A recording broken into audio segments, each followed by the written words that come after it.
Good morning, everybody. My name is Bade, actually. Although in India, most people say Bade for, I think it's a Hindi word for big, right? But maybe I am a little big, but I'm trying to reduce a little bit. So thank you. I'm happy to be here today. I'm going to talk a little bit about store design, or the store experience rather, and maybe how that merges with e-commerce just a little bit. I just have a few minutes today. And I work in the Reliance Digital format, which is electronics, televisions, and appliances, and smartphones and that. So my expertise is primarily in that. In fact, I've worked in that field for 30 years. And I know I was old. I knew I was getting old. And this morning I left my sports jacket at the airport in Mumbai. And I'm thinking, my God, I mean, there was a time when I would not forget silly things like that. So I don't know. I'm, definitely starting to lose my memory capacity. But anyway, I'd like to talk a little bit about the importance of store design. And I'm not going to show a PowerPoint. I'm just going to speak. And I'm going to cover a couple of different things that I think are important. Number one is just the store design itself, or the store experience. Number two is, how does that fit with e-commerce in the near term? And number three, how do we see it in the far term? And in our business, the far term is 5 years, by the way. The far term would not be 10 or 15 years. So I would tell you, I've been here at Reliance Digital for 9 years. And for 9 years, we've been designing our store experience. It is a process that really never ends. And I think every store can be a little bit different, but I think that is pretty much true everywhere. A retail store feels old very, very quickly. A store that feels brand new and you're all excited, it smells nice and looks nice and everything's painted well and all the fixtures look nice, and then you'll go back to that same store in 2 or 3 years and it looks like it's very old. And especially in our business where the products keep changing and that. And what we believe at Reliance Digital is the store design is fine, but it really should complement the customer experience. And when we say complement the customer experience, obviously that means where the design itself, where the way the store is set up actually meets the employees that work there in such a way to really make the customers excited about being in the store, both from an information standpoint and just from an overall experience standpoint. The products we sell, luckily, are exciting, so people are happy to buy a new TV or happy to buy a new laptop and those types of things. So it's kind of both. And the trick here is that, in my humble view, you can't ask customers. You can't ask them, well, what would you like? How would you like the store design? Because ideally, what we want to do is surprise them. We want them to come into this store and start to look around and feel like it's an intuitive store, and you're learning new things that you didn't know existed. So obviously, I can talk about the way we've tried to tackle it, but I think that this element is critical, because it's true of any store I think you go to. The idea is the customers know probably 80-90% of the products you sell, but what is that new thing, or what is that cool thing, or how can it work today? And when I come to a store, you want a customer, before they even interact with an associate, saying, I didn't know this was possible. I didn't know this was something that I could get right now. Are you telling me that this is something that we can do today? And ideally, that's the experience, that's the emotion that we want to inflict in the customer's psyche. And I don't know if you go to our stores what you'll think, but what I would hope you would think is that same feeling, that you would walk around and see different section of the store, and what you'll have in our business, at least, and I think it's true in most businesses, is 4 or 5 stores in a store. For us, it's pretty much like, well, you have the TV section, you have the laptop section, you have the phone section, the appliance section.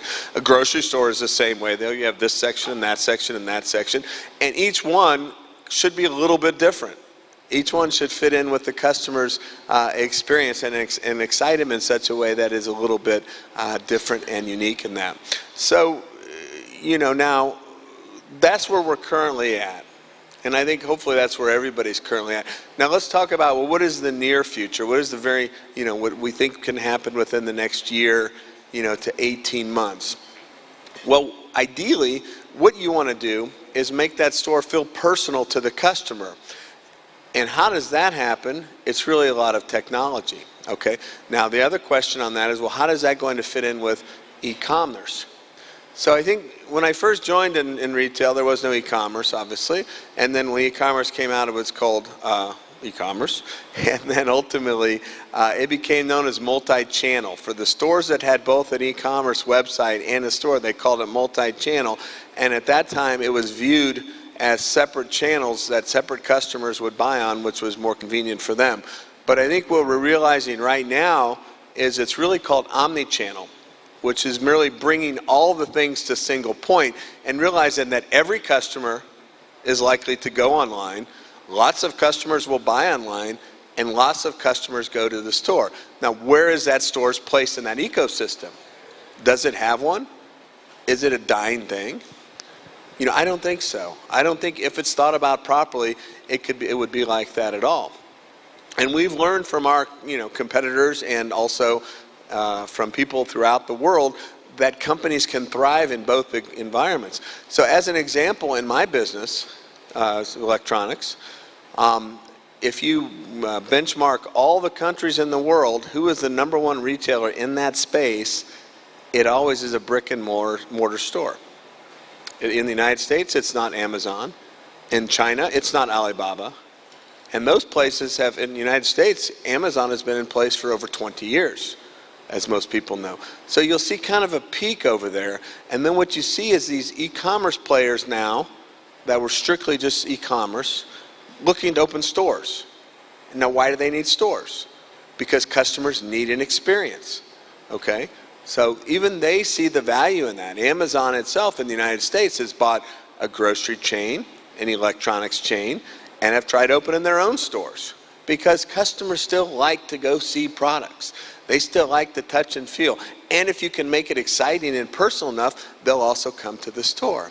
Now, some of them might go to the store and then go home and buy online. Is that okay? As long as they buy from us, it is, right? You know, we don't want them to go to our competitor to buy, but if you do it right, of course it can be both. If you recognize that that is not a competitor, that is, extension, then it's the right thing. Well, what are both of the places? Well, e-commerce offers selection and convenience. The store offers experience, right? So now more than ever, making a store, creating a store that is an experiential store is critical, okay? So in the old days, and I've been in this business, like I said, a long time. I don't want to keep saying that. I always do, and that's another sign that I'm getting old.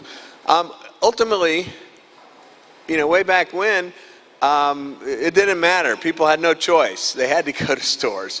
So you saw a lot of retailers out there whose stores were not very nice. They necessarily weren't very clean. It might have just put the products on the shelf, and that was good enough. And why wouldn't it be? Because the customers didn't have an alternative. Now, if your stores are not fun to be in, if your stores are not exciting, if your stores offer no value, then they will not survive.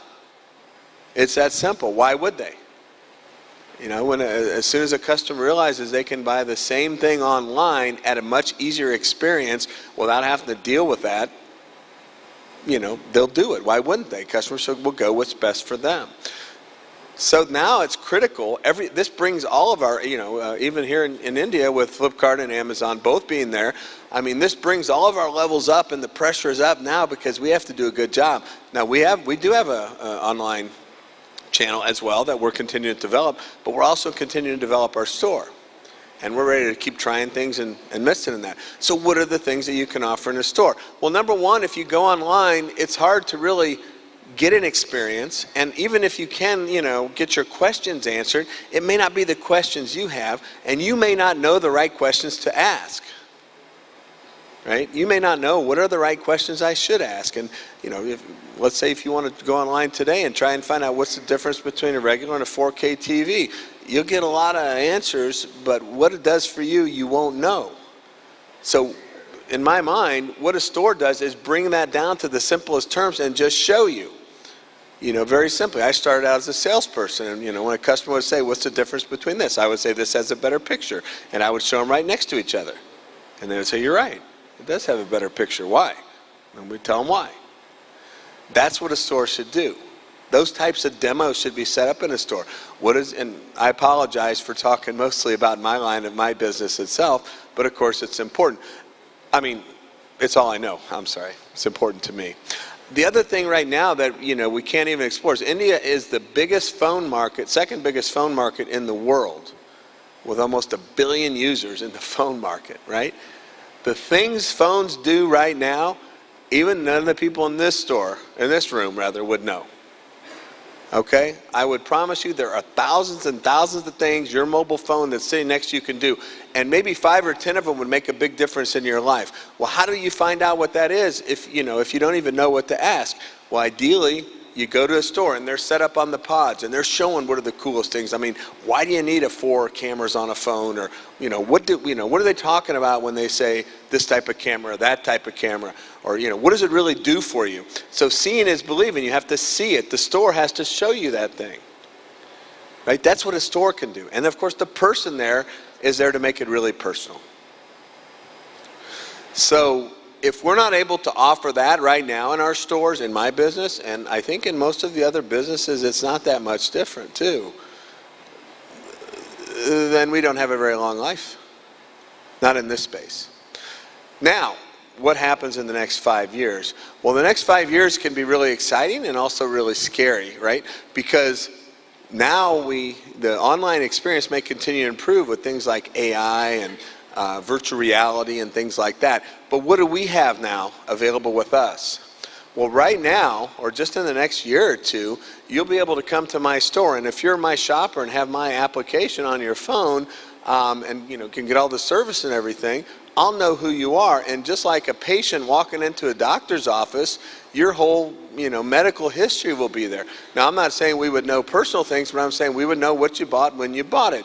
And imagine how you would feel when the person was approaching you, knew your name, knew the things that you'd bought, and was able to say, how's the TV you bought last year? Hey, we have something really cool that'll go with that now. So no longer will you have to be anonymous when you come to a store. You'll be who you are. The store experience can be personal at scale. Okay? So some of the things we all liked about the small retailers, and I realized the last guy was just talking about how important small retail was, so I feel kind of bad. But see, the beauty of the larger retails, obviously, is they can, offer bigger selection and scales and better prices and all that. But now there's opportunities, there's ways where we can make it personal as well, at a scale. Now, that's something that's never been done before. Traditionally it would be, you go to the smaller neighborhood store and the guy knows you because he's operating, he may only have 100 customers. So every customer is important. He knows who you are. Now, you can come to one of our stores and we can treat you the same way, and we'll know you. We may not know you by your face, but we'll know you by your phone. Correct?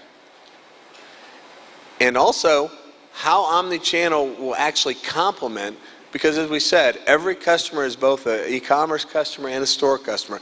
Everybody buys at both. There's nobody that buys exclusively anymore. I mean, I shouldn't say nobody. There's always the extremes, but not the main body of customers that we're talking about. Omnichannel now is you'll be able to put more experience into the store, more personal experience in the store, more intuitive, more learning, more a fun place to hang out, because you won't need to have all the inventory that you have because you can keep it online. So I may not need to have 150 TVs in my store anymore. I may only need to have 50, but each one I can show you, in detail, really the advantage to that. I can bring it to life. I can challenge your thought process. I can show you new things, and I can concentrate just on that because I have the online now to complement it. And the two things together, with after-sales service being the third, we think can make for a fantastic experience. So when we talk about reimagine the store experience, and that was kind of the topic of my conversation, is I think the real key element is that, number one, you have to reimagine the store experience, and number one, understand how important it is, and number two, understand how it complements e-commerce, not against e-commerce. Those of us who think that they're different, I don't think we'll be around that long, in the next 5 to 10 years. The gentleman before me also mentioned about that India is really way ahead of the curve as it relates to e-payments and that, or phone payments or whatever you call it. And that's true. Now, customers are going to realize they can buy things like that too without ever going to the store if we're not careful. So we got to give them reasons to be there. And that's really true in every space. And I can think about that as a customer myself. When I go to a grocery store, a clothing store, am I challenged? Do I find, do I walk out of there feeling like, okay, I see things differently now a little bit? Or do I just say, this is kind of the same old thing. Let me go find what I'm looking for and get out of here and wait in the long queue and, get treated poorly. So, my answer to the question is there's a near term and a far term. It's always been important, and those of us who work in, in a particular business for a long period of time know how important the store experience is. But now we have the opportunity to involve it, and we have the, the urgency from outside factors to do so. So really, that's what I came to speak about today. I was given 10 minutes to cover a very deep topic. So I didn't go too specific, but I think that I made the points that I came here to make. I'm very, very grateful for your attention.